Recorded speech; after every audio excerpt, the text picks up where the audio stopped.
Всем привет! Сегодня у нас новая рубрика «Спроси и узнай». Начнем!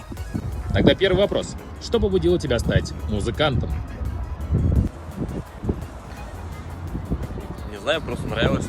Первый раз в 9 классе на сцену вышел, и после этого так и получилось, что я дальше продолжаю выступать. Когда наступает ночь, кто ее поднимает? Что? A few moments later. Наступает ночь, Да, кто ее поднимает? день. Есть ли у тебя хобби или интересы помимо музыки?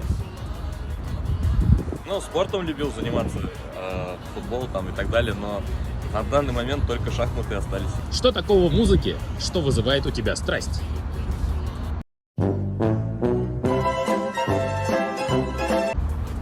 Минорный звук. Я, в принципе, люблю такие мелодичные песни.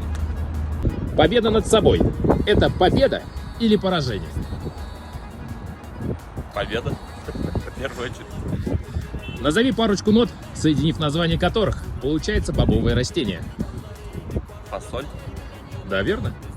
А что, так можно было, что ли?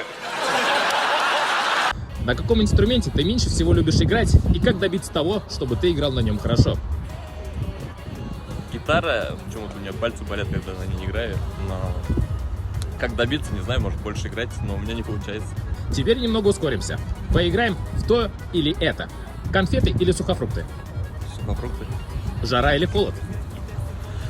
Жара. Поп-музыка или классическая музыка? Классическая.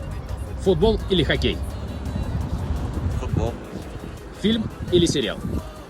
Сериал. Друзья, это была рубрика «Спроси и узнай» Дайнуру Галяму. Ставьте лайк и пишите свои комментарии. А также в последующих видеороликах вы можете задать вопросы сами. Удачи!